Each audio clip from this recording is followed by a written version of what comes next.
Taiyo stands at his family's funeral on a gray afternoon. His parents and brother die in a car accident, and he is the only one left alive. Bandages cover his arms, and scars remain on his skin. As he cries by himself, his childhood friend, Mutsumi Yozakura, walks over to him. She tells him not to worry and promises that she will never leave him. A few years pass, and both of them enter high school. Even after a whole month in the same class, Taiyo still does not make a single friend. A few boys often ask him to hang out, but he rejects them every time. He does not hate them, but the pain of losing his family still weighs on him. Because of that, he cannot bring himself to get close to anyone new. Meanwhile, Mutsumi becomes the most popular girl in class. She gets along with everyone, and almost every boy secretly likes her. During lunch, she sits beside Taiyo and places her food between them. She tells him he should try spending time with those boys because they seem nice. Taiyo avoids the topic and instead asks why she rejected a third-year student who recently confessed to her. Mutsumi brushes it off and says she is not interested. But just as she lifts her chopsticks to feed Taiyo, the vice principal suddenly appears and eats the bite himself. Mutsumi immediately scolds him. The vice principal only laughs, praises her cooking, and tells Taiyo to come to his office after school. Later, Taiyo enters the dark office. The vice principal has tea ready and sits far too close to him. Then he starts pulling out photos of Mutsumi, including some from when she was only 3 years old. Taiyo feels disturbed. The man has only worked at the school for 1 month, yet he somehow has years of her pictures. Then, the vice principal reveals that he has been watching over Mutsumi from the shadows for a long time. He even says that he beat up the third-year student who confessed to her until the boy promised never to look at her again.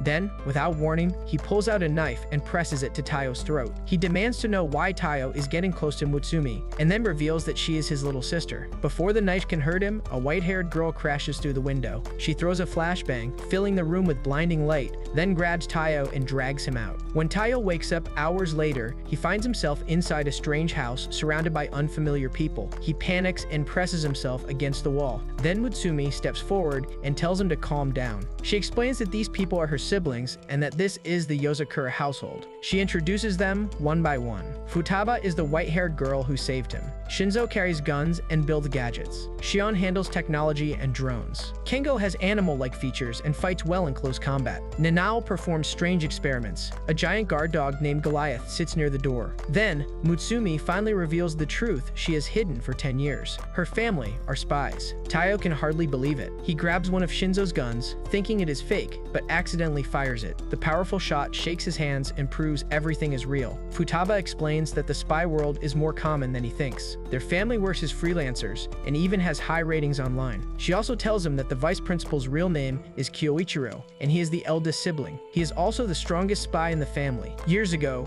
Mutsumi was badly injured in an accident, and Kyoichiro blamed himself for it. That guilt slowly turned into an unhealthy obsession with protecting her. He drove away everyone who got close to her, but he allowed Taiyo to stay because he was her childhood friend. But after receiving an online tip that someone placed an assassination bounty on Mutsumi, Kyoichiro started seeing Taiyo as a danger too. Then an alarm rings through the house. Kyoichiro has entered the building. Futaba tells Taiyo that even if all of them fight together, their chance of beating him is only around 30%. She says there is only one guaranteed way to protect Taiyo. He has to marry Mutsumi. The Yozakura family follows a strict rule that no family member can kill another. If Taiyo wears the family ring, Kyoichiro will not be able to harm him. But Mutsumi refuses right away. She says it would be too cruel to ask Taiyo to join a new family while he is still carrying the pain of losing his own. Futaba realizes her mistake and apologizes. The siblings get ready to fight, but Kyoichiro is already in the room. Futaba grabs him and slams him into the floor. Shinszo traps him with mechanical arms, and Nanao lands a heavy punch. But Kyoichiro easily breaks free with thin steel threads and throws them all aside. Futaba attacks again, but he ties her to the ceiling. Shion sends drones after him, while Kengo and Mutsumi hide Taiyo behind a secret wall panel. Kyoichiro destroys the drones and enters the room. Mutsumi attacks him, but he quickly restrains her and removes the mask, revealing that it is actually Kengo in disguise. Then the real Mutsumi, disguised as Taiyo, steps forward and begs him to leave Taiyo alone. Kyoichiro agrees, but only if she accepts one condition.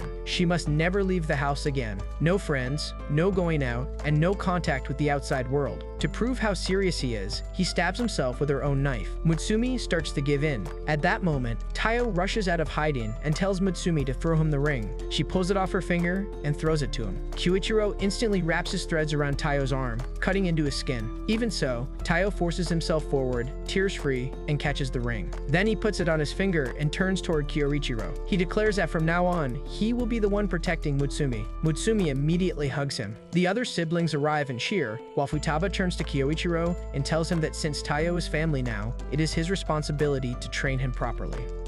The next morning, Taiyo opens his eyes and sees Kyoichiro standing right above him with a knife in his hand. The blade comes down fast, but Taiyo rolls aside just in time. Kyoichiro looks impressed and calls it a traditional Yozakura wake-up call. He says a spy must stay alert even while sleeping. Before Taiyo can complain, Kyoichiro wraps thin steel wires around him and lifts him into the air for what he calls morning exercises. Taiyo's arms and legs get pulled in painful directions. Down in the kitchen, Mutsumi is packing lunches when she hears screaming upstairs. She runs up and finds Taiyo hanging from the ceiling like a puppet. She calls Kyoichiro's name in a cold, sharp voice, and that alone makes him stop. Then he checks the time, grabs Mutsumi and their school bags, and jumps out the window with Taiyo under his arm. A second later, the house behind them explodes. Smoke and debris fill the air, and Kyoichiro explains that someone planted a bomb in the kitchen during the night. They get into a long black car. Shinszo has already confirmed that the bomb was planted in the kitchen, which means Mutsumi was the real target. Taiyo asks why anyone would want to kill her, and Kyoichiro explains the truth. Mutsumi is the 10th head of the Yozakura family. Their bloodline goes back to the ninjas of the Edo period. In every generation, most children are born with superhuman abilities, but one child is always born normal. That ordinary child becomes the family head. The head has no powers, but they carry the bloodline and pass the superhuman gene to the next generation. Without the head, the Yozakura family line would end. Kyoichiro says their enemies know this, so the easiest way to destroy the family is to kill Mutsumi. He also says that news of her marriage to Taiyo has already spread through the underworld. Just then, gunfire erupts behind them. A car full of armed men pulls up beside them and starts firing with automatic weapons. Taiyo ducks down in panic, but Kyoichiro calmly drinks his tea and tells him to relax because the car is bulletproof. Then the attackers bring out heavier weapons. Mutsumi points out that Goliath is the one driving, which only makes Taiyo more nervous. A rocket flies toward them, but Goliath swerves and avoids it. The sudden turn spills tea all over Kyoichiro's lap. He sets the cup down, climbs onto the roof, and stretches out his wires. Bullets bounce off the thin threads. Then another rocket comes at him, but his wires slice it apart in midair. After that, he spreads the wires outward and cuts both enemy cars into pieces. The vehicles explode behind them, and Kyoichiro drops back inside as if nothing happened. Then he gives Taiyo a small handgun and tells him that his first mission is to protect Mutsumi for the entire day. He explains that the man behind the bombing is Tamiya, a former ally who switched sides. Tamiya is one of the best bombers alive,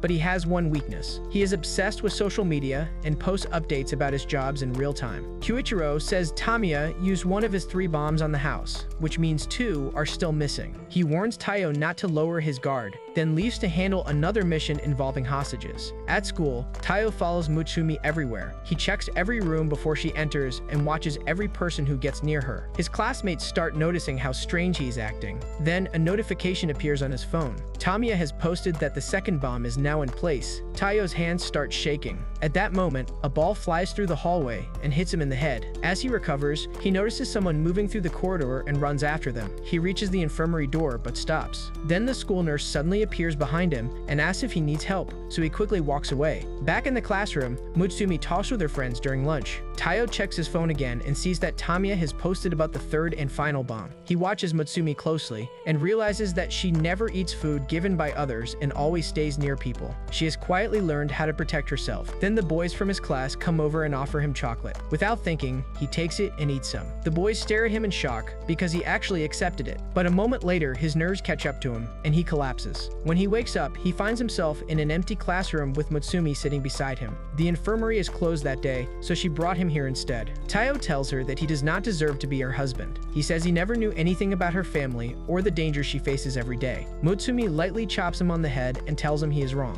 She says she is the one who chose him, and she thanks him for joining her family. Then Taiyo looks up and notices a small device attached to the ceiling. The bomb explodes. The room is torn apart, but Taiyo pulls Mutsumi under a heavy couch just in time.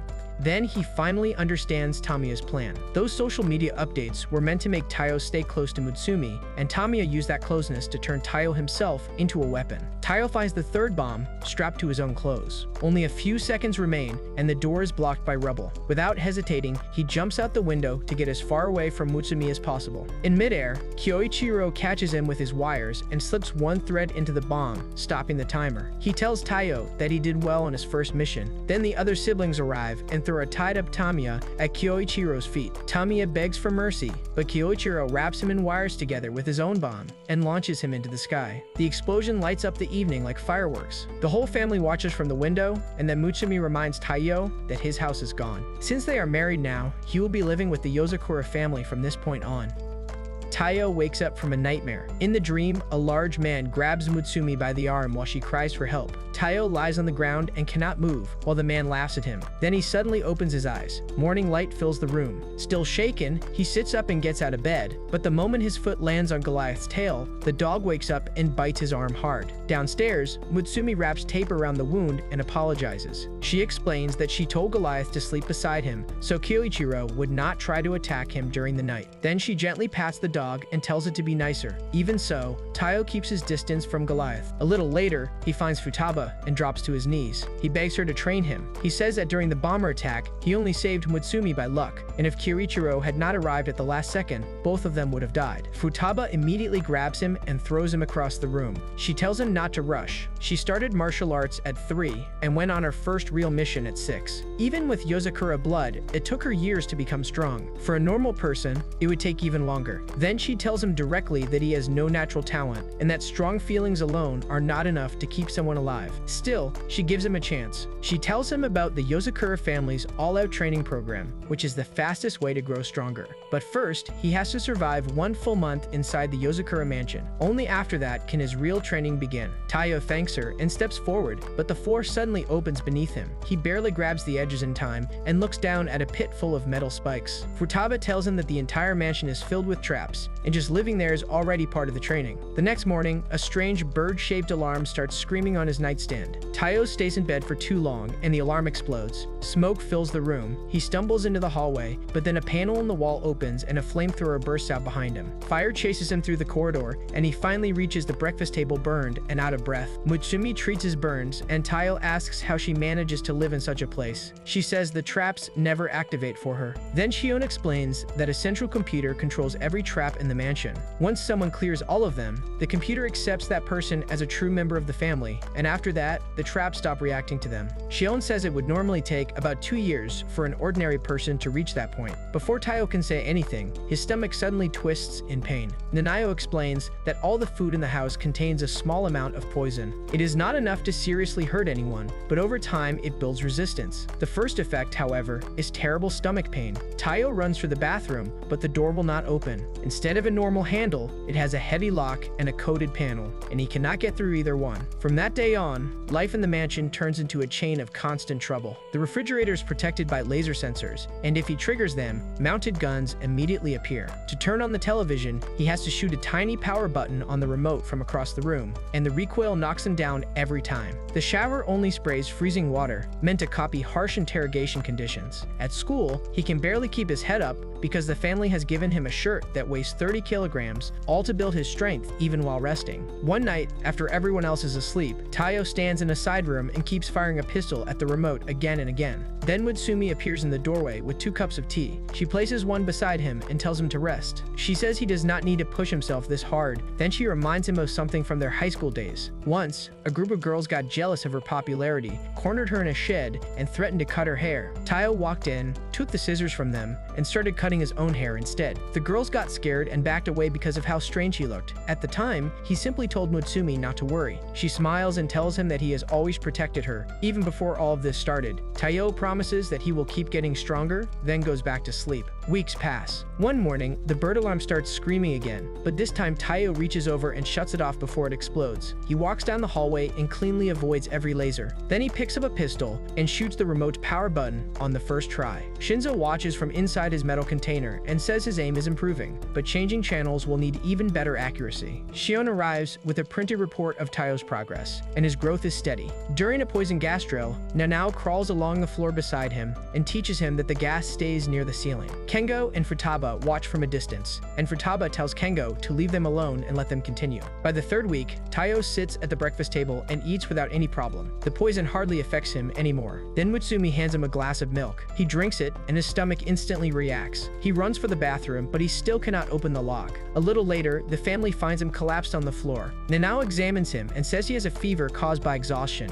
Then Futaba pulls away a layer of fake skin from his body. Under it, his real body is covered in bandages from head to waist, and deep bruises cover his arms and ribs. Taiyo had secretly asked Kengo to make the bodysuit and Nanao to treat his injuries so Mutsumi would not worry. Futaba hits him on the head and tells him that taking care of himself is also part of training. Then she gives him a book about code breaking and lockpicking and orders him to study until he recovers. A few days later, Taiyo stands in front of the bathroom door again. This time, he turns the dials, enters the code, and picks the lock. The door finally opens. Right behind him, the whole family bursts into cheers.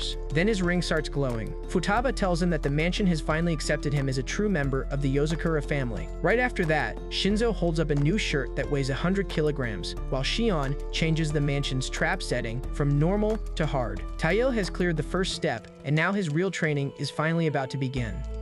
Mutsumi stands at the kitchen counter and, as usual, adds a small amount of poison to the morning meal. Then Taiyo walks in holding one of her undergarments and asks how to wear it. Mutsumi turns and stares at him in shock. Taiyo quickly waves his hands and explains that he is only practicing disguise training. Before the awkward mood can settle, a tall blonde woman appears in the doorway. Mutsumi recognizes her right away. It is Kengo in disguise. He leans all over Taiyo and starts teasing him. Then Shinszo walks in and sees the scene. Right after that, Kyoichiro enters and leans toward Mutsumi, asking for a goodbye kiss before leaving for his mission. Mutsumi loses patience and hits both Kengo and Kyoichiro hard on the head, which finally ends the chaos. A little later, Taiyo walks with Shinszo through the hallway. Shinszo says he is heading out on a low-level mission. The job is simple. He has to recover the original printing plate used in a counterfeit money operation. Before leaving, he gives Taiyo a special electric gun. At school, Taiyo and Mutsumi walk across the yard together. Suddenly, a baseball flies toward them from the side. Without even turning his head, Taiyo catches it with one hand and throws it back so hard that the coach shouts after him.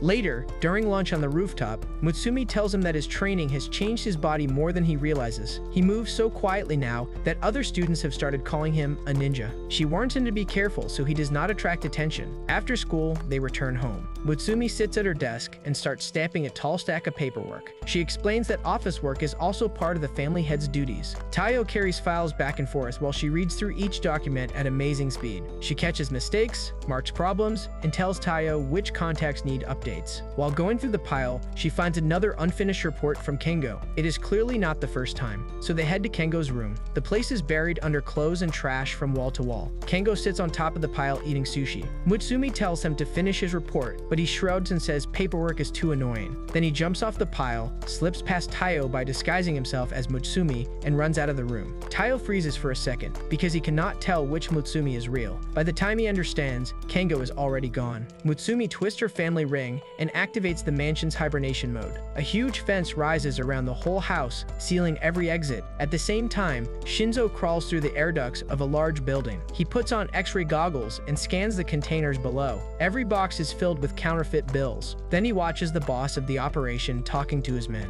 The man proudly says their fake money now controls 60% of the market, and he credits a mysterious young partner for their success. Shinszo realizes someone smart is secretly running things. He drops through a hatch, finds a locked case, cracks it open, and takes out a framed note that seems to be the original plate. But then the alarm goes off, and he has to run. Back at the mansion, Mutsumi and Taiyo search every room. Shion stays in her room playing a game. Nanao says he will blow Kengo up if he sees him. Then they enter Kyoichiro's room and find every wall covered in photos of Mutsumi. They immediately back out. Later, the other siblings gather in the hallway, and Taiyo notices something strange about one of the paintings. Instead of the Mona Lisa's face, it has Kengo's face. A second later, Kengo jumps out of the frame and runs around the corner. Taiyo chases after him, but returns soon after lying flat on the floor. He points at a gap in the wall and says Kengo escaped through a hidden passage. Mutsumi shouts in frustration. Then she turns off the lockdown and goes back to Kengo's room. The moment Taiyo steps inside with her, she suddenly locks handcuffs around his wrists and calls him Kengo. She explains that the real Taiyo Taiyo always lets her go through doors first, but this one did not. She also knows nobody can escape during the lockdown, so Kengo must have switched places with Taiyo and hidden him somewhere. Kengo lets out a tired sigh, removes the disguise, and sits down to finish the report. That evening, Taiyo eats a bowl of curry made by Mutsumi when his phone suddenly rings. Shinzo's voice comes through sounding shaky and desperate. He says he ran out of weapons after a gunfight with more guards than expected.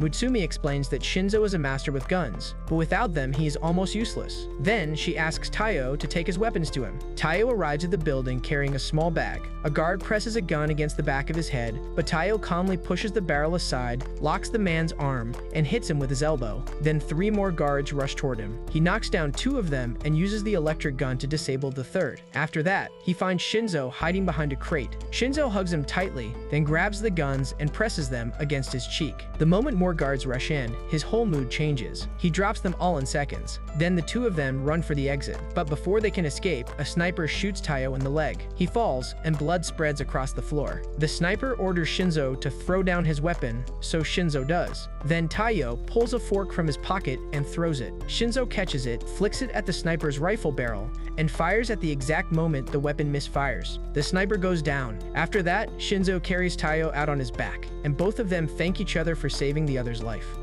Taiyo walks alone down a quiet street after dark with his phone pressed to his ear. On the other end, Mutsumi speaks to him in a warm and calm voice. She tells him about a Ferris wheel in the city. According to an old story, a couple once rode it after a terrible argument and made up before reaching the top. Since then, people started calling it the matchmaking Ferris wheel. She says that any couple who watches the sunset from there will stay happy together for a long time. Then she asked him to go there with her on their next day off. Just then, a white sedan stops beside him. A man steps out. He wears loose gray clothes, and his hair covers most of his face. He slowly turns and looks straight at Taiyo. Mutsumi calls his name through the phone, but Taiyo tells her he has to hang up. Then the man reaches into his coat, shows a police ID, and introduces himself as Seiji, a detective from the Koizumi precinct. After that, he tells Taiyo to come with him. At the station, Seiji takes him into a dark room with only one light hanging from the ceiling. He opens a laptop and shows Taiyo a photo taken from the dark web. It shows Taiyo fighting a guard during his mission with Shinszo. Then more pictures appear. Taiyo firing a gun. Taiyo riding in a car during a high-speed chase with Goliath driving. Seiji also plays clips from every incident Taiyo has been involved in since joining the Yozakura family. He accuses Taiyo of working with a secret organization and offers him a lighter punishment if he gives up the people behind him. Taiyo says he knows nothing. In response, Seiji grabs a glass of water and forces it into his mouth. The water contains true serum, but Taiyo traps the liquid inside a small balloon hidden in his throat. Then he spits it back out in one clean bubble and repeats that he knows nothing. Seiji then pulls out a hammer from under the table and smashes it down. The table breaks apart. Taiyo throws himself to the side and lands near a bag in the corner. Red liquid seeps out from inside it. Seiji says it belongs to a drug dealer he recently killed. Then Seiji pins Taiyo against the wall and warns him that if he refuses to talk, he will go to Taiyo's school and question his friends instead. Taiyo's eyes shift past Seiji's shoulder, and he notices a thin thread hanging behind the detective's collar. He recognizes it at once. Even so, he looks Seiji in the face and says again that he knows nothing, and even if he did, he would never reveal it. Seiji swings the hammer again, but Taiyo ducks. The blow smashes the wall behind him and reveals Kyoichiro sitting in the next room, listening through the hole. Kyoichiro calmly steps to the broken wall and explains that Seiji is an old friend of the family.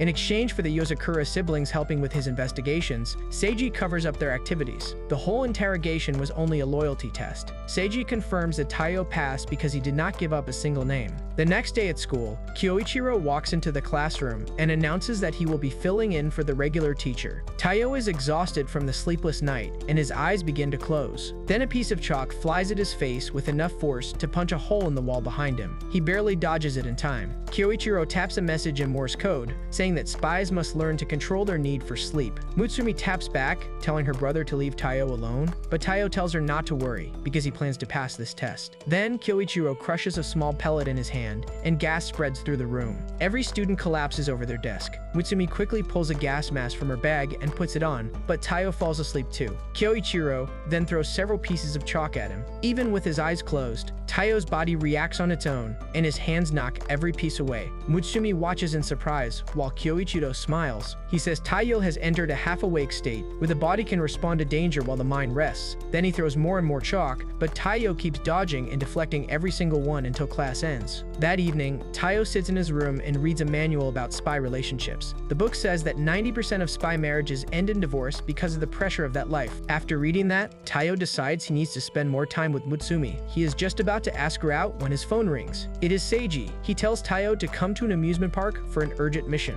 Somewhere inside the park, a couple is carrying illegal firearms, but Seiji has no idea what they look like. Taiyo arrives at the park and stands near the entrance while watching the crowd. Then Mutsumi appears beside him. She says she asked Seiji to let her join, because a boy standing alone in a place full of couples would attract attention. So the two of them move together and blend into the crowd. Soon, they spot a suspicious couple getting onto a roller coaster, so they follow them onto the ride. After that, they watch the pair from a bench. The couple looks rough, but they act affectionate, so Mutsumi points out another couple nearby. This time, Taiyo and Mutsumi follow them onto a merry-go-round, but that pair also turns out to be harmless. Then they notice a third couple near a gift shop. Taiyo sees the man reach into his pocket and immediately tenses up, but instead of a gun, the man pulls out a ring and proposes. So Taiyo and Mutsumi move on once more. Earlier, Taiyo picked up a rose and has been carrying it with him, hoping to give it to Mutsumi when the moment feels right. But before he can do that, loud shouting breaks out nearby. A couple who seems sweet all day suddenly starts arguing. Then the fight becomes violent and both of them pull out guns. Bullets begin flying across the open area. People scream and run in panic. Mutsumi gets caught in the crowd near the exit, while Taiyo dives under a table to protect a child hiding there. Then he pulls out his electric stun gun and fires 2 precise shots. Both shooters collapse at once. Soon, the police arrive and arrest the couple. Seiji thanks Taiyo for finishing the mission. After that, Taiyo and Mutsumi finally board the Ferris wheel together. Their cabin slowly rises into the sky as the park grows smaller below them. The evening light turns orange. Taiyo then holds out the rose. The one petal has been torn away by a stray bullet. He tells her that it got damaged during the fight, but he still wants her to have it as thanks for everything she has done for him. Mutsumi accepts it with both hands. Then, the Ferris wheel carries them higher, and the sun slowly disappears beyond the city.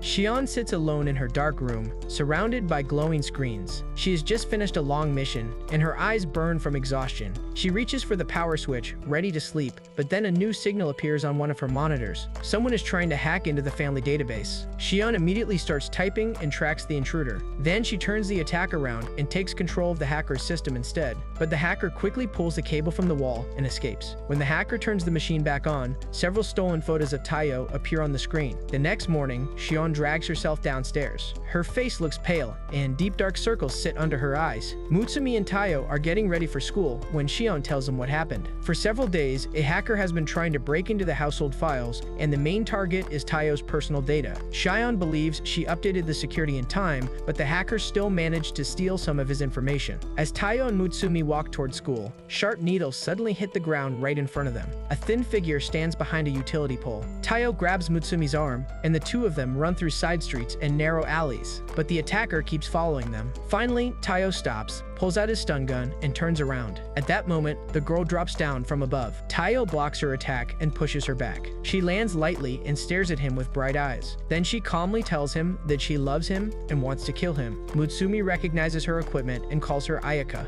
the manhunter spy. Ayaka instantly reacts with anger and tells Mutsumi never to use that name again. Then Mutsumi explains the situation to Taiyo. Ayaka is famous for becoming obsessed with certain men, stalking them, and eventually killing them with her needles. Ayaka then pulls a poster from her coat. It shows Taiyo's face next to a bounty worth $100,000. Some underground company has placed the reward on his head. Then she throws her needles upward, and a man falls from a rooftop with a gun in his hand, already knocked out. Ayaka explains that more and more people are coming after Taiyo for the money, but she does not care about the bounty. She wants him only for herself. Then she starts listing things she learned about him. He avoids walking through gardens during missions. He always tries to repair anything he damages. He even pays for ride tickets while working. After that, that? She asks him to be with her, but Taiyo steps back and tells her that he is already married to Mutsumi and will never leave her side. Ayaka bursts into tears. She admits that she wanted to get rid of Mutsumi, but Kyoichiro gave her permission to target only Taiyo as long as she never touched Mutsumi. He even gave her the security codes that helped her hack into the family database. Then Ayaka spins and throws a wide spread of needles into the air. They land in a perfect circle around Taiyo and Mutsumi. She tells them she will see them again soon, then quietly walks away.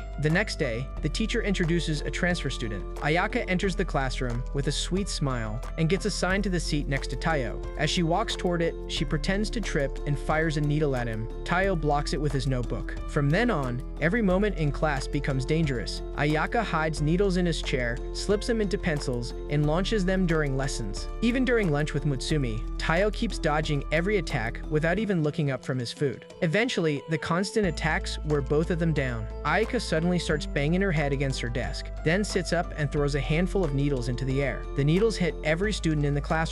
She explains that they contain a poison that controls the mind. At her command, the entire class grabs Taiyo and pins him down. Ayaka lifts a needle over his chest, ready to strike, but Mutsumi steps in front of him and tells her to stop. Before either of them can say more, the window suddenly shatters. The bounty hunter, Ayaka, knocked out earlier, climbs inside with a handgun and fires at her. Mutsumi immediately pushes Ayaka aside, and the bullet only grazes her arm. At the same time, Taiyo breaks free from the students and shoots the attacker with his electric gun. The man drops to the floor. Taiyo runs straight to Mutsumi, worried about her injury. Meanwhile, Ayaka stands there in confusion and asks why Mutsumi protected her. Mutsumi simply says that knowing someone else can also see how amazing Taiyo is makes her happy. Hearing that, Ayaka starts crying again and suddenly declares that now she has also fallen in love with Mutsumi. On the way home, she clings tightly to Mutsumi's arm. Her new goal is no longer Taiyo alone. Now she wants Mutsumi all to herself. Later, Taiyo gets a message from Shion asking him to come to her room. Mutsumi warns him that Shion takes games very seriously. The last time Shinszo played with her, he stayed awake for 3 straight nights and collapsed afterward. When Taiyo enters, Shion hands him a controller. The screen shows a battlefield full of enemies. Together, they fight through waves of small enemies that strangely resemble Kyoichiro. At the end, a giant monster shaped like a steam engine appears as the boss. They mash buttons and finally defeat it. Then a news report suddenly appears on the television in the background. A hijacked train carrying hundreds of passengers has stopped safely on its own,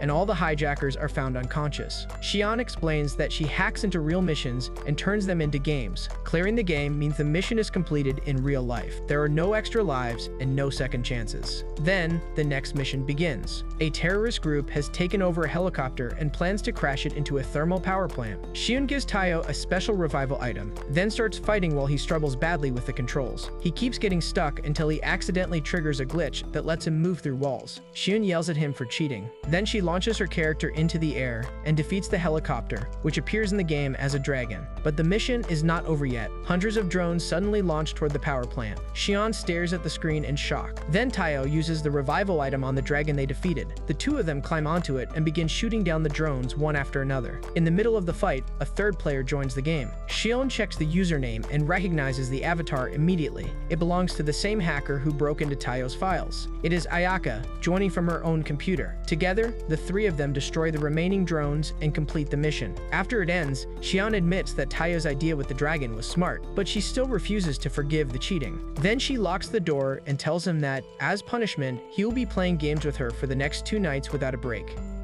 Taiyo presses his palms against the floor while 500 kilograms of iron plates rest on his back. Sweat falls from his forehead onto the mat. Then his phone starts buzzing beside him. He answers it, and Nanao's slow, heavy voice comes through. He asks Taiyo to come pick him up. Nanao explains that he sneaked into a laboratory where scientists are making biological weapons. The most dangerous one is a capsule called Sodom. If it explodes, everything alive within 10 kilometers will die. Nanao says the capsule is too dangerous to carry outside, so he swallowed it himself. Taiyo grips the phone tighter. Nanao tells him not to panic because his body has special organs that can break down toxins. It should take around 3 hours. But there is a problem. The detox process makes him him extremely sleepy. His words already sound slow and unclear. He says he used chemicals to make everyone in the lab fall asleep, but the other parts of the facility will notice soon. Then he gives Tayo a rough location, and the call goes silent. Tayo changes clothes and leaves at once. Inside the facility, the hallways are dark and quiet. Fluorescent lights buzz overhead. Guards lie unconscious against the walls and across the floor. Tayo moves carefully through the building with his gun ready, but the silence feels strange. Nanao's chemicals should not have reached this far. Then, a guard steps around the corner. Before Tayo can react, a weighted chain flies through the air and slams into the man's chest. The guard drops instantly. Two young men step out from the shadows. The blonde one is Oga, and the green-haired one introduces himself as Suei. They say they work for Hinagiku, a government intelligence unit. Suei explains that their mission is to destroy the lab. Then Oga tilts his head and listens carefully. He says 5 armed guards are coming from below, probably protecting an underground section. After that, he grabs Tayo by the arm and pulls him along. The 3 of them move through the facility together. Guards fall one after another. Oga swings his chain with perfect aim. Suei cuts enemies down before they can even react. Tayo follows behind and deals with the rest. Soon, they reach the inner laboratory. There, Nanao lies curled up on the cold floor. His breathing is weak, and a thin line of drool runs from his mouth. Tayo quickly kneels beside him, but then Oga's chain suddenly shoots toward Nanao's head. Tayo swings his dagger and knocks it away. The blade cracks from the impact, and pain shoots through his wrist. Shocked, he asks what they are doing. Suei answers calmly. He says they overheard the phone call. Since Nanao swallowed the weapon, his body itself is now the threat. From their point of view, killing Nanao along with Sodom is the safest choice for national security. Then Suei tells Tayo to move aside. Instead, Tayo stands up and places himself in front of Nanao. He raises his stun gun and says that if they want his brother, they will have to go through him first. Oga tells him to stand down, but Suei moves first. His feet barely seem to touch the ground. In one flash, his sword cuts across Tayo's chest and arms. Tayo crashes to the floor and blood quickly spreads over his shirt and onto the white tiles. Suei steps over him and lifts his sword above Nanao. But at that moment, Nanao opens his eyes. He slowly sits up and holds out a small testing patch. He says the detox is finished and that his sweat no longer contains any poison. The patch proves it. Then he asks Suei to at least let him treat Tayo's injuries before doing anything else. Suei checks the patch, then puts away his sword. He says the mission is complete if the toxin is gone. After that, he leaves some ointment for Tayo's wounds, takes the patch as proof, and walks away with Oga. A few days later, Tayo wakes up hanging from the ceiling by ropes with candles burning under his feet. Kyoichiro stands below him holding a magazine. The article says that a member of the Yozakura family was defeated by government spies, and because of that, the family's black market rating has dropped. Kyoichiro tells Tayo that his weakness almost got Nanao killed. Just then, Mutsumi and Nanao walk into the room and both hit Kyoichiro on the head, forcing him to apologize. Then they cut Tayo down and remove the gag from his mouth. Tayo says he deserves the punishment, but Kyoichiro tells him that the only way to restore the family's name is to defeat Hinagiku, and the first step is stealing their information. The next day, Tayo finds Suei on a train. He tells him directly that he wants to learn by watching him. Suei says nothing and starts walking through the station at an unbelievable speed. Tayo chases after him. He jumps over crowds and starts closing the distance, but then Suei turns around and swings his blade in one clean motion. In an instant, Tayo's clothes fall apart and police surround him right away. That same thing keeps happening for days. Tayo follows Suei to restaurants, rooftops, and train stations. Every time, Suei cuts his clothes off, and every time, Tayo comes back again. Then one evening, Tayo ends up helping Suei and Oga fight a group of armed men. After the battle, Suei swings at him again, but this time Tayo shifts just enough to keep his pants from being cut. Oga bursts out laughing. That night, Manao finds Tayo lying naked on the front doorstep once again and carries him inside. Tayo apologizes for being weak, but Nanao tells him he's actually impressive because he always finds his own strange way forward. Tayo pauses and starts thinking deeply about Sui's movements, every fight, and every swing of his sword. The next evening, Sui kneels in front of a gravestone with a damp cloth in his hand. Tayo walks up behind him. Sui immediately stands and draws his sword. The strike comes fast, but Tayo catches Sui's wrist in the middle of the swing. Then he locks the arm and throws him upward. Sui lands on his feet several meters away. Tayo remains standing too, though a shallow cut runs across his ribs. He says he noticed something important. Sui always aims his first strike at the center of the body. That one habit finally gave Tayo the opening he needed. Sui then calls Oga out from behind a tree and tells him to bandage Tayo's wounds. As Oga wraps the cuts, Sui says he finally understands why the Yozakura family chose Tayo. After saying that, he turns around and walks away into the darkness. Taiyo walks beside Mutsumi through a wide park with a huge bag on his shoulder. Trees line the gravel path as Mutsumi leads him to a bench where Sui is already waiting. Taiyo stops in surprise because he has no idea that Mutsumi even knows Sui. Mutsumi explains that they crossed paths before because of work. She also says she is still upset with him for trying to kill Nanao, but Sui calmly replies that he was only following orders.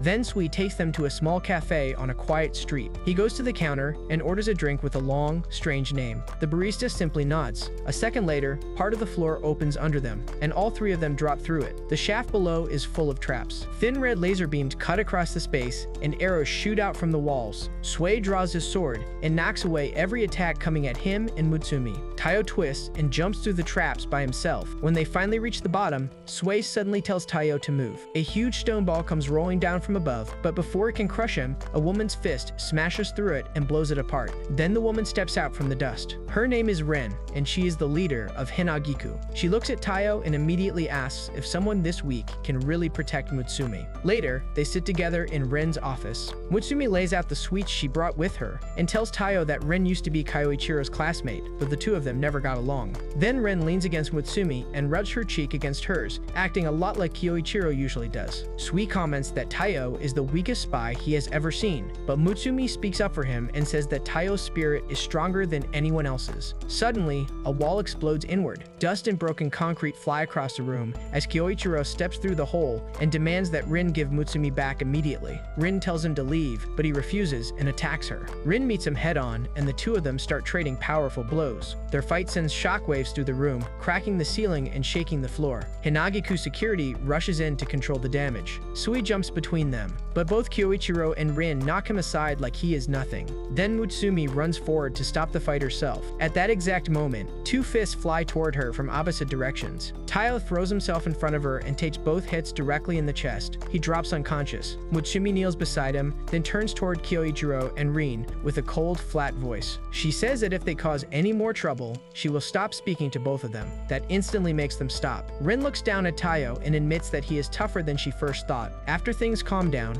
Rin takes him to the rooftop and gives Taiyo a folder. Inside is a photo of a smiling politician named Kuroyuri. Rin explains that behind his cheerful public image, Kuroyuri built his power through lies and violence. He uses 3 spies called Red, Blue, and Yellow. Together, they create incidents, manipulate public opinion, and remove anyone standing in Kuroyuri's way. With the general election coming soon, Rin believes he is preparing something big. Hinagiku already seized a small bomb from a supplier who named Kuroyuri as the buyer, but that alone is not enough to get a warrant against a politician. They need proof of a larger bombing plan. Ryan chooses Taiyo for the mission because Kuroyuri already knows Hinagiku agents, while Taiyo, as a freelance spy, will be much harder to notice. Taiyo disguises himself as a young woman and gets introduced to Kuroyuri's staff as a new assistant. He starts attending public events by the politician's side. During one event, a group of men suddenly rushes the stage and accuses Kuroyuri of corruption. Then, a speaker stand falls toward the leader of the group, but Kuroyuri catches it and gently tells the man that he has every right to speak his concerns. The crowd erupts in cheers.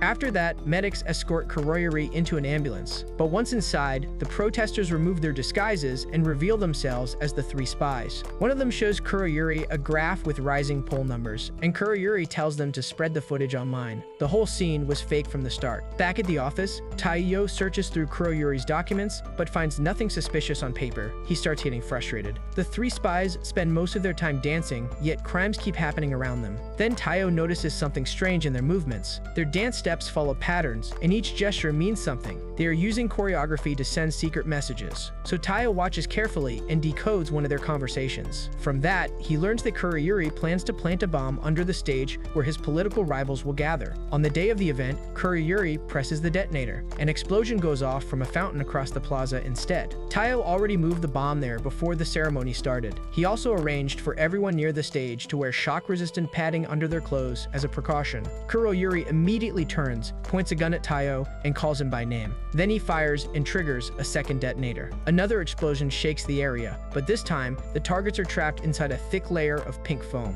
Taiyo's gun also turns out to be loaded with fake bullets. Before Kuroyuri can react, Sui appears. His blade flashes once, and every weapon in the hands of the 3 spies gets cut to pieces. Then Sui announces that they are all under arrest. The three spies run away, but Kuroyuri tries to raise his gun one last time. Sui disarms him in a single move and forces him to the ground. After that, Sui tells Taiyo to escort Kuroyuri to Hinagiku headquarters. The two of them sit together on a bus while the city passes outside the window. Then Kuroyuri leans closer to Taiyo and brings up the car accident that killed his parents and brother. In a quiet voice, he suggests that it may not have been an accident at all.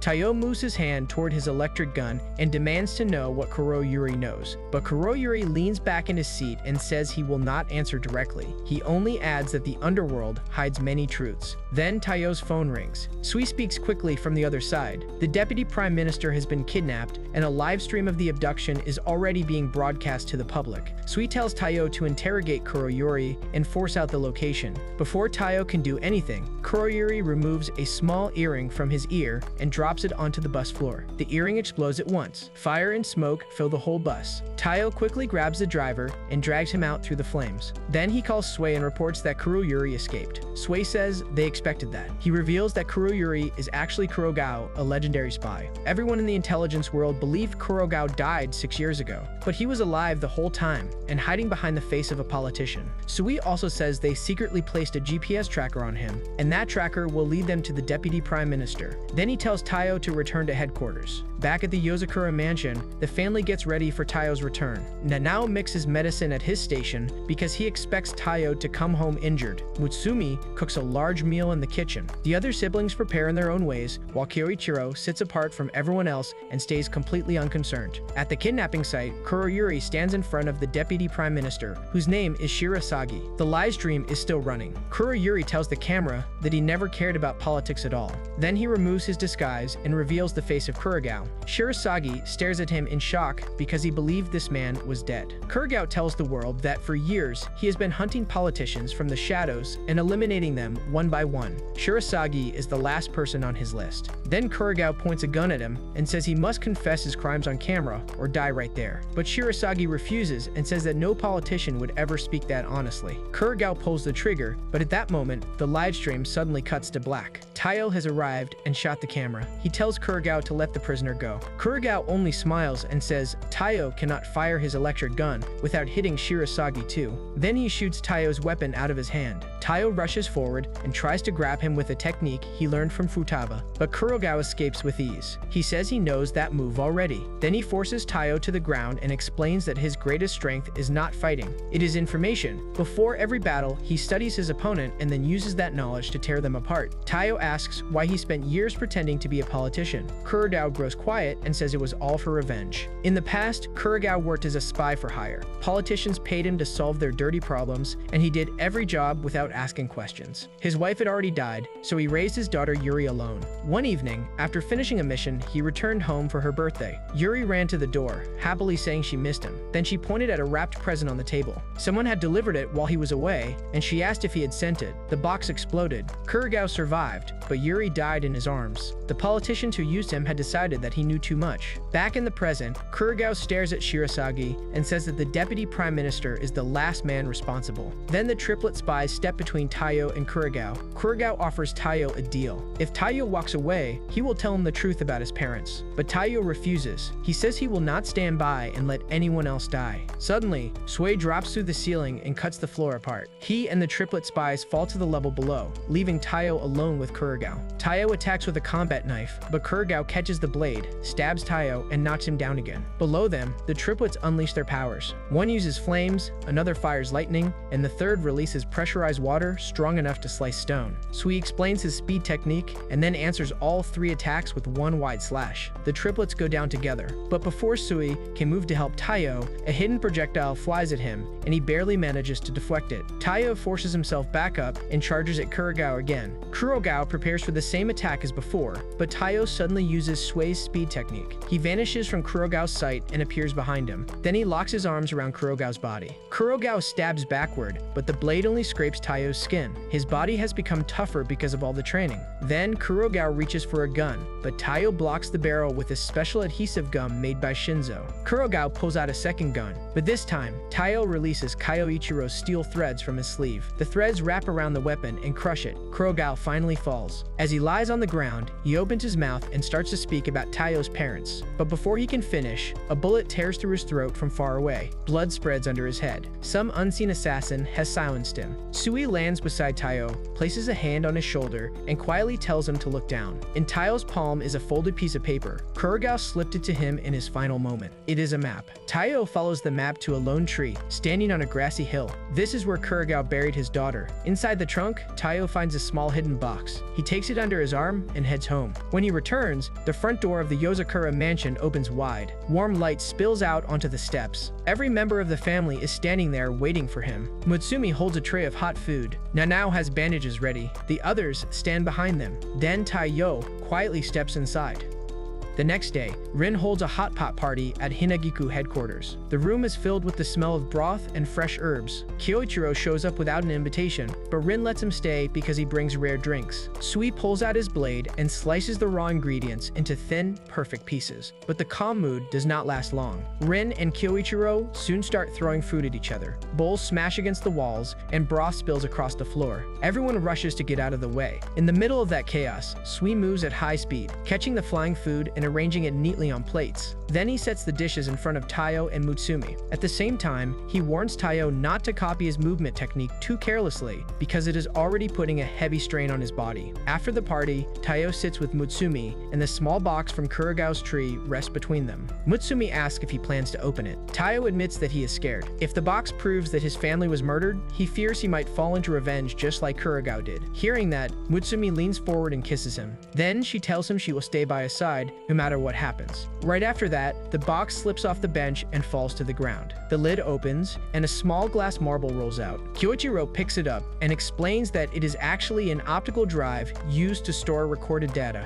Then, he suddenly lunges at Tayo, but Rin grabs him and stops him. She quickly tells Tayo and Mutsumi to leave. When they return to the mansion, Ayaka is standing in the front hall wearing an apron. Tayo stares in shock. Mutsumi explains that she invited Ayaka to live with them as a maid. Ayaka proudly says that years of undercover work made her very good at housekeeping. Then she takes the marble from Tayo's pocket and gives it to Shion. After checking it, Shion says the drive is damaged, so recovering the data will take time. Ayaka also mentions that Tayo's bounty on the dark web has now risen to $500,000, which means more assassins will start coming after him. Then she offers to help by attacking him at random so he can sharpen his reflexes. One evening, Tayo relaxes in the bath. The water is warm and quiet. Suddenly, Ayaka bursts through the door and swings a needle at him. In the process, she triggers a wire on the wall, and electricity starts surging through the room. Tayo immediately smashes through the panel and grabs the main power line with both hands. The current runs through his arms until the system finally shorts out. Even after all that, he only tells Ayaka to be more careful. Then Kyoichiro appears in the doorway holding a strange metal device and accuses Tayo of cheating on Mutsumi. Tayo instantly runs away. Tayo sees Mutsumi holding an old album, and she tells him she found it while cleaning. She shows him a family photo and says it was taken when Nanao passed his spy license exam. She explains that the family takes a photo every time one of them passes. Tayo asks what a spy license is, so Futaba explains that it is like a membership card issued by the Spy Association. Anyone who passes the exam receives one, and it gives access to benefits and job referrals from the association. She also explains the ranking system. If Tayo passes, he will start at bronze rank, and later, he can take promotion exams to rise higher. Spies with higher ranks receive more difficult missions, better rewards, and more benefits. Hearing that, Tayo starts thinking about taking the exam, but Kyoichiro immediately tells him that all of Mutsumi's siblings passed on their first try, and he threatens to kill him if he fails. Just then, everyone hears a scream. Ayaka apologizes to Shion because she touched the cables on one of Shion's devices while cleaning, which caused it to glitch. Then the monitor suddenly turns on and shows a ghostly image. The moment Futaba sees it, she completely loses it. Tayo wonders what happened to her, and Mutsumi explains that Futaba is terrified of ghosts. Because of that, they need to watch over her for the whole day since she becomes extremely paranoid after seeing anything scary. A strange sound suddenly echoes through the house, and Futaba panics even more. Shion says she has also been hearing weird noises in the mansion and thought there might actually be a ghost. After that, everyone starts helping Futaba because she is too scared to do anything by herself and needs support just to calm down. That evening, Futaba is about to sleep beside Mutsumi, but but then they hear the strange sound again, and it frightens her all over again. So Mutsumi decides to calm her down by reading her favorite book, Momotaro. She starts reading, and the story takes place in a world where humans and demons are at war. In the story, an old woman finds a baby near a river and decides to name him Momotaro. But before she can continue much further, Mutsumi suddenly falls asleep. So Taiyo takes over and continues the story. He says the woman adopted Momotaro, and when he grew up, he became a soldier. Later, he was forced to kill his best friend because that friend had become an enemy of humanity. Taiyo adds that people have no choice but to surrender to the flow of life. Futaba quietly says, the story is beautiful, and reveals that her mother used to read it to her. She explains that she used to be fearless, but after losing her mother, she realized that death cannot be avoided, and since then, she's been afraid of losing the people she cares about. She says she feels pathetic, and admits that she lets everyone think she is only afraid of ghosts, because she does not want them to know the real reason. Taiyo tells her he understands that feeling. He says he also wants to become stronger, so he can protect everyone he loves. But then Futaba reminds him that it is late, tells him to go to sleep, and wishes him luck on the exam. Sometime later, Taiyo takes the spy exam, and he performs very well. The other participants start thinking he is impressive, but one of them begins to see him as a threat. During the lunch break, a man watches Taiyo closely because he knows there is a bounty on his head. The man tries to kill him, but another participant named Sukiyo suddenly blows him away and reminds him that fighting is not allowed during the exam. The man immediately runs off. Taiyo thanks Sukiyo, but then Sukiyo says he is in love with him. Taiyo instantly realizes he is a creep, though Sukiyo insists he is serious. Mutsumi recognizes him and says he is a known playboy who flirts with everyone, so she warns him to stay away from her husband. But Sukiyo says she cannot stop him, and he explains that he likes Taiyo because of his personality and has even been stalking him. Then an announcement says the exam is about to continue, so Tsukiyo tells Taiyo they should finish it together. Taiyo goes through the practical test and manages to pass all of them, though Tsukiyo keeps bothering him the whole time. Later, during the written test, Taiyo struggles with the questions and notices that many participants have already failed. Tsukiyo offers to let him copy his answers, but Taiyo ignores him and works through the test on his own. In the end, he manages to pass it. After that, a voice announces that the participants have passed and can collect their licenses at the end of the hall. But then the same voice says, the venue is about to be destroyed, and suddenly the whole place starts collapsing. Everyone rushes forward to get their licenses. Taiyo and Tsukiyo manage to avoid the traps, but Taiyo's rival sees his chance and hits him, knocking him down. Taiyo is about to fall, but Tsukiyo tells him not to give up and pushes him to safety. Then Taiyo realizes Tsukiyo is the one in danger now, so he grabs him and tells him to finish the exam. But instead, Tsukiyo creates a strong gust of wind that lifts both of them up and saves them. Then Tsukiyo reveals the truth. He is actually one of the proctors, and his role in the exam is to test Taiyo's humanity, which the association considers the most important quality of all. He explains that technical skill is only the basic requirement, while the association values spies who can truly be trusted. Because of that, Taiyo's rival fails the exam. Then Tsukiyo hands Taiyo his license and congratulates him for passing. But before leaving, Taiyo asks Tsukiyo if he really meant it when he said he was in love with him. Tsukiyo says yes, so Taiyo immediately runs away. When Taiyo returns to the mansion, everyone celebrates his success. But then they notice that Kyoichiro is nowhere to be seen. A second later, he suddenly drops down from the ceiling and reveals that he was hiding there just to watch Mutsumi. Futaba gets angry the moment she realizes he was the one making all those strange noises in the house. So she beats him up on the spot, and Ayaka happily takes a picture of the scene. One morning, Taiyo opens his school bag and finds an old man curled up inside it. The man climbs out, stretches his back, and calmly announces that he is Taiyo's grandfather. Shocked, Taiyo immediately pulls out his electric gun and fires. The old man drops to the floor. A few minutes later, Mutsumi walks in, kneels beside him, and introduces him as Ban, her grandfather. She also tells Taiyo that she understands why he shot him. Ban sits up and rubs the burn mark on his chest. Then he grabs both Taiyo and Mutsumi by the shoulders with surprising strength and praises Taiyo's reflexes. After that, he pushes a thick stack of cash into Taiyo's hands and calls it a wedding gift. He says he hid inside the bag to avoid the mansion's traps, but as he tries to pull Taiyo toward the door, steel threads suddenly wrap around his body. Kyoichiro is standing at the end of the hallway. He says the police have sent an emergency request because Ban is an escaped convict, and his mission is to take him back to prison. Ban tells them not to worry because he is not really a criminal. The prison is actually his official post. He lives there as a mole to collect information from the underworld. Then he asks Kyoichiro to let him stay free for just a few hours, and promises he will return on his own. But Kyoichiro refuses. He says Ban has a bad habit of leaking classified information just to impress women. Ban's smile stays the same, but his eyes turn sharp. Then he twists his body and slips through the steel threads like water. His watch clicks, smoke fills the room, and when it clears, both Ban and Taiyo are gone. Kyoichiro quickly calls Taiyo and explains that Ban is a legendary infiltration specialist. His skeleton is unusually flexible, and he can even dislocate his own joints to squeeze through tiny gaps or escape restraints. Then Kyoichiro orders Taiyo to catch him before he causes trouble. Taiyo eventually finds Ban sitting in a crowded bar with two women leaning close to him.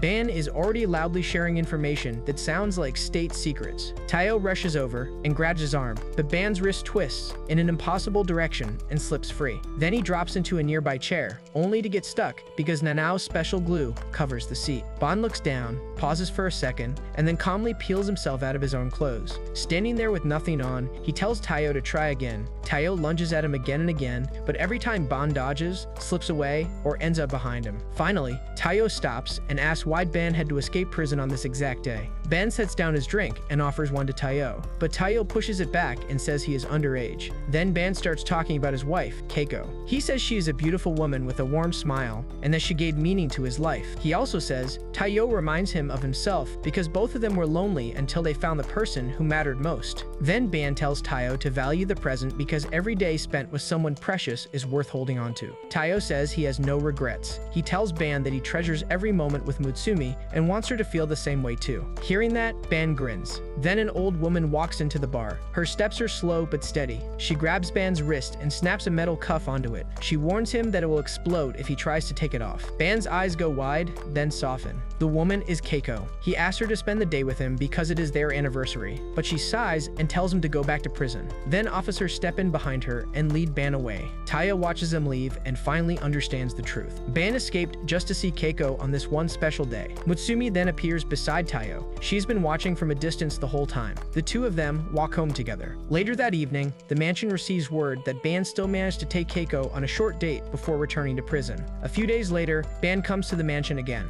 Ayaka greets him at the door in her maid uniform and tells him that the family has gone out for their monthly shopping trip. At that moment, the Yozakura siblings are sitting together at a cafe inside a large mall. After they finish eating, they split up. Taiyo walks through the mall with Mutsumi. She stops at a machine that looks like a normal toy capsule machine, but the capsule that comes out is filled with hand grenades. Then she goes to a shopkeeper and orders a drink using a coded phrase. The shopkeeper asks how she wants to pay, and after Mutsumi answers with another code word, he hands her a box of ammunition. She explains to Taiyo that the whole mall works as a supply center for people in the underworld. Taiyo also buys a bulletproof shirt from one of the shops. In other parts of the mall, Shion and Shinszo look through firearms. Futaba gets a massage from a large former bodyguard named Chiyo. Nanao checks rows of bottles in a poison shop. Kyoichiro sits in a back room while a woman slides a thick book toward him. Then a small girl named Suzu pulls on Taiyo's sleeve with tears in her eyes. She says scary men dragged her father downstairs. Mutsumi immediately leads them to an elevator and enters a code. The doors open onto a dim basement level. Bare light bulbs hang from wires, stalls fill the narrow paths, and the air smells damp and rusty. This is the black market hidden underneath the mall. They soon find Suzu's father trapped against a wall, while a large man stands over him with a weapon raised. Taiyo moves first, knocks the man away, and pulls the father free. Suzu runs to him and grabs his waist, but then footsteps echo through the corridor. Armed men start surrounding them from both sides, saying there is a bounty on Taiyo's head. Then a wire slices through the air, and the front row of thugs is thrown backward. Kyoichiro appears behind them with a thick book under one arm and tells Taiyo it is time to leave. The rest of the thugs recognize Kyoichiro and spread out, thinking their numbers will help them. But then Futaba drops from the ceiling. Shinszo rolls in from a side passage. Shion's drones buzz overhead. Nanao and Kengo step out from the shadows. In seconds, the Yozakura siblings crush the whole group. Walls crack, beams groan, and the basement starts collapsing. The family then walks out through the collapsing mall without even looking back. Dust and rubble fall all around them. Taiyo points out that they just destroyed the whole building, but nobody answers him. Then Kyoichiro makes a remark about Taiyo, which earns him a hard punch from Futaba. He lands face first on the pavement, while the rest of the family quietly keeps walking home.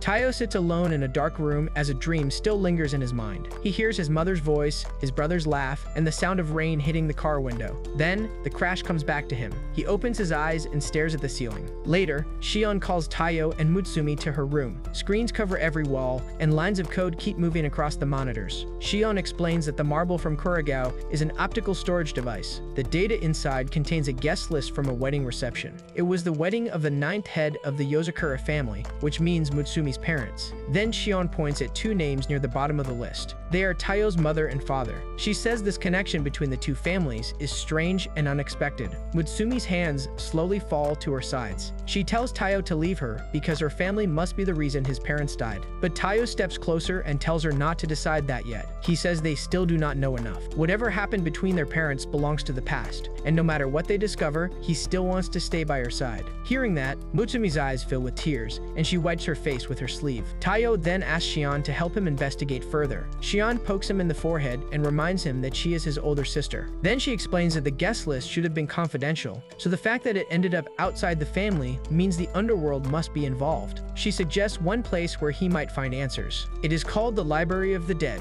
a facility supported by the Spy Association that keeps records of people who disappeared without a trace. Since Taiyo now has a bronze license, he can enter. The library lies at the end of a long underground corridor. Cold air comes from the stone walls, while dim yellow lamps hang above the tall shelves. The silence inside feels heavy. As soon as Taiyo steps in, he hears a man laugh somewhere a few aisles away. Then a beer rushes past the shelves, and the man drops to the ground. Standing over him is the librarian, Mei, a silver-rank spy. Through the earpiece, Shion whispers that Mei kills anyone who makes noise in the building. Her hearing is far beyond normal, so even the smallest sound can bring her to you. Taiyo moves carefully through the aisles, staying light on his feet. Around him, other spies fall one after another. A small cough, a pen hitting the floor. Every sound ends the same way. At last, Taiyo reaches a shelf deep in the back and finds a thin folder with his father's name on it. He opens it, but the first pages only contain basic information. There is nothing about the accident. Then he notices a small slot in the spine, takes out the marble, and presses it inside. At once, the pages change. New words spread across them like ink in water. The file names an organization called Tampopo and says they were responsible for killing Taiyo's entire family. It also says that everyone believed Taiyo died in the same crash. Suddenly, the folder lets out a hiss. Smoke rises from the binding, and the pages catch fire. The book has detected unauthorized access and started destroying itself. Shion sharply tells him to run.